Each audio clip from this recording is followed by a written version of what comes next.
It all started off as a one-off controversy about a Christmas party that was held at the home of the British Prime Minister Boris Johnson last year. But several weeks on, the scandal seems to have taken a life of its own. From one party that seems to have been under the scanner, now there are several instances of similar such gatherings that may have taken place. And there is a common thread that binds all of them together. The gatherings flouted the guidelines that were imposed by the British government at the time, and all of these floutings have been done, believe it or not, by government officials, including the Prime Minister of Britain. Now, Boris Johnson on Monday defended the latest incriminating picture. This is the picture that is there on your screens, and it was obtained by one of the British media portals, The Guardian, and it shows the Prime Minister and his colleagues in the Downing Street garden. They're drinking some fine wine and they're drinking cheese and they're eating cheese. And when they were questioned about the event, Boris Johnson insisted that this was just a work-related meeting. I mean, Prime Minister, there is a trust issue here. You're asking people to be cautious. They see the picture of you sitting in the Downing Street garden, drinking wine, eating cheese, at a time when, you know, those were not within the rules. They don't buy that it's a work meeting. There are people on Twitter who say they had funerals of loved ones in the same week and they couldn't have that many people at their funerals. Do you understand why people are angry and why they might be less likely to do what you say?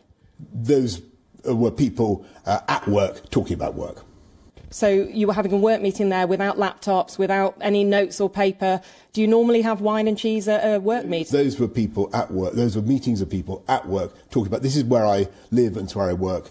Those were meetings of people at work talking about work. And I really think it's vital that we focus, if we can, on the messages we're trying to get across today. We face a serious spike in Omicron. You're seeing the cases go up in London, particularly the cases of hospitalisations. And the answer is to be cautious, but also to get vaccinated. Now, the photograph is, of course, the latest blow to Boris Johnson and also his ruling Conservative Party. The Prime Minister is being held to account for what he has in fact done at a time when the rest of the Britain was in a serious lockdown. He seems to have been flouting COVID-19 rules. And so far, at least about 10 gatherings and such events, details of which have emerged. All of these were held last year between the 13th of November till the 18th of December. And going by the guidelines that were set by the British government at the time, all gatherings attended by the government officials, including by the Prime Minister, clearly flouted the COVID-19 guidelines, where social gatherings had been banned in London.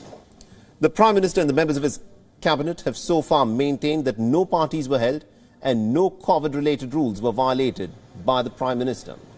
An investigation into the alleged parties is now currently underway as more and more details are beginning to emerge pretty much on a day-to-day basis. The Prime Minister finds himself in deep crisis. One crisis after another is how he's described it. Last week on Tuesday, Johnson faced the biggest parliamentary rebellion of his tenure when close to about 100 Tory members of his own party voted against new restrictions that his government wanted to bring in. Also last week, the Conservatives suffered a stinging by-election defeat in a historically safe seat that has been held by the Tories for nearly 200 years. And then on Saturday, one of his closest supporter and Brexit ally, David Frost, resigned from his cabinet, citing discomfort with the new COVID-19 rules. Now, what is clear is that the Prime Minister has lost the trust of the British public. An opinion poll published by Ipsos has found that nearly 6 out of 10 people in Britain think that it is quite likely that Boris Johnson will not remain the Prime Minister by the end of 2022.